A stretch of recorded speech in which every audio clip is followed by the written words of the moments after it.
El edificio asignado corresponde al Banco de la República, ubicado en la carrera séptima número 1478, también conocido como el edificio del Banco Central de Colombia.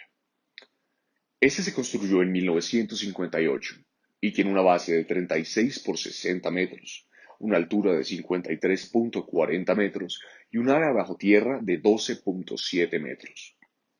El arquitecto de este edificio fue Rodríguez Orgaz y la constructora fue Cuéllar Serrano y Gómez. El promotor fue el Banco de la República. El edificio se compone de una estructura principal prismática, con la mayoría de su superficie en ventanas. Además cuenta con dos estructuras, también en forma de prisma, de menor tamaño. En 1958 se realizó la primera reunión de planes reguladores, en la cual se solicita al gobierno que el planificador debe ser el promotor principal en la conformación de los hechos políticos al considerar la ciudad como perteneciente a un sistema urbano y conformado a su vez por sistemas estructurales, al igual que conocer profundamente ambos. Esta construcción se divide en dos partes principales. La primera consiste de una parte superior en la cual se encuentra una cubierta de mármol. A los lados de esta se pueden encontrar relieves que hacen alusión a los sectores de la economía colombiana, mientras que en su parte inferior, que consiste en solo oficinas. Asimismo, esta construcción se basa en un sistema de una estructura en concreto cimentada sobre muros de contención capaces de asegurar estabilidad y seguridad y la estanquidad necesaria en este lugar debido a su vecindad con el río San Francisco. Contexto histórico. La ciudad de Bogotá en los años 50 fue un periodo trascendental e importante en el desarrollo del país. Lo anterior se debió a que debió superar las consecuencias del Bogotazo ocurrido el 9 de abril del año 1948. Adicional a esto, la administración definió un plan para expandir la ciudad, construyendo así un número importante de avenidas, y se realizaron varios proyectos importantes de infraestructura. Específicamente, el alcalde Fernando Mazuera Villegas contrató al famoso arquitecto Le Corbusier con el objetivo de que realizara un plan regulador para la ciudad. Sin embargo, los planes de Le Corbusier se vieron frustrados debido a la dictadura impuesta por Gustavo Rojas Pinilla, la cual inició en el año 1953. Por otro lado, en el inicio de los años 50, la arquitectura colombiana se enfocaba en mantener la sobriedad de las ciudades, es decir, su objetivo era mantener la unidad urbana antes que de marcar diferencias notables entre los edificios. Durante esta década, los edificios se construían de acuerdo con las pautas establecidas en Norteamérica y Europa, debido a que las propuestas arquitectónicas de los profesionales extranjeros podían ser adaptadas universalmente fácil. No obstante, lo anterior no quiere decir que los proyectos arquitectónicos en el país carecieran de autenticidad. Por el contrario, firmas como Cuéllar Serrano, Gómez Obregón y Valenzuela, Borrero Zamorano, Giovanelli, Pisano y Pradilla Caro y otros se encargaron de adaptar las ideas extranjeras al contexto colombiano. Cuando se inauguró el edificio causó polémica debido al choque arquitectónico con los edificios del sector, un estilo moderno que contrasta con la arquitectura clásica presente en la mayoría de los edificios de la zona. Eso se puede ver evidenciado ya que frente al Banco de la República se encuentra el Palacio de San Francisco, el cual posee un estilo neoclásico. Algunos de los edificios cercanos al Banco de la República son el edificio Henry Fox, edificio del Tiempo, Torre Avianca y aunque no es un edificio, se encuentra el Parque Santander. Es un sector con edificios de poca altura. Si bien es cierto que el edificio Avianca es bastante alto, los demás edificios del sector no resaltan por su altura, ya que son construcciones que replican el estilo colonial clásico. Esto supone un contraste en relación con la ciudad que tiene edificios modernos y cada vez con mayor altura. El Banco de la República tiene 53 metros de altura. Finalmente, nos sorprendió el cuidado del sector en cuanto a áreas públicas y de interés social. Como resaltamos anteriormente, cuenta con un parque. Adicionalmente, hay calles peatonales y espacios de interés social. Está ubicado en un sitio de la ciudad donde la densidad de construcciones no es abrumadora. En los años 20 se incorporó el cemento, hierro y vidrio. Consecuencia de esto, un cambio en el panorama de la ciudad.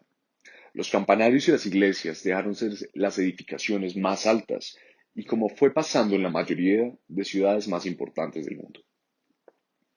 En este instante, dichas edificaciones pasaron a ser reemplazadas por los bancos, los cuales eran los nuevos símbolos del progreso de la época.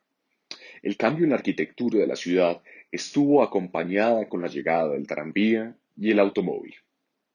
Arquitecto Rodríguez Orgaz, Madrid 1907-1994.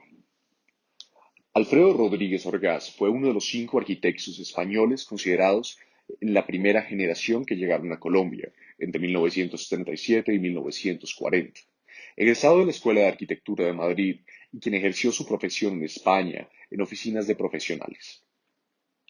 En Colombia, trabajó en firmas privadas como Ingecon S.A., Child Dávila, Luzardo y Cía Limitada, y también en el Banco de la República.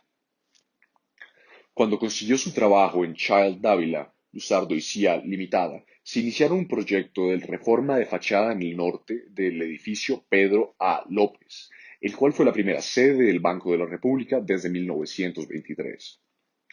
Este proyecto fue el que ocasionó que el banco, que tenía como segundo subgerente a Luis Ángel Arango, lo contratara para proyectos posteriores como la construcción del Museo del Oro. Después de que fueran delegados los proyectos como la segunda reforma del edificio Pedro A. López, los nuevos edificios, para variar de sus agencias, como la tercera sede sucursal en Medellín, y las reformas de las sedes de Barranquilla y Cúcuta, y las organizaciones para la sección de Salinas de Zipaquirá a inicios del año 1947, Rodríguez Orgaz le informó al Banco de la República su decisión de separarse del cargo para viajar con su esposa a los Estados Unidos. Asimismo, mientras se encontraba en Estados Unidos, el banco había adquirido un terreno sobre el Parque Santander, donde se encontraba el Hotel Granada. Posteriormente, en 1952, la gerencia del banco llama a Rodríguez Orgaz para encargarle nuevos proyectos, en el que se le incurren los planos para el diseño del nuevo edificio principal del Banco de la República, en el cual trabajó los siguientes 6 años. El actual edificio del Banco de la República se divide en 2 cuerpos. El nivel inferior se encuentra en oficinas y la torre superior se encuentra enchapada en mármol y en los costados se evidencian relieves que hacen alusión a la agricultura y la ganadería, hechos por el escultor italiano Vico Consorti. Adicionalmente, el hall principal se encuentra un busto del gerente del banco, Luis Ángel Arango. Promotor, propietario, Banco de la República. Para el año 1920, Colombia es uno de los países más atrasados del continente. Sin embargo, en estos años comienza un auge económico con el aumento de las exportaciones de café y la paz política. Inicia la transición de Colombia a una economía capitalista y se hace necesaria la inversión extranjera y la creación de un sistema de financiamiento que genere confianza para los inversionistas.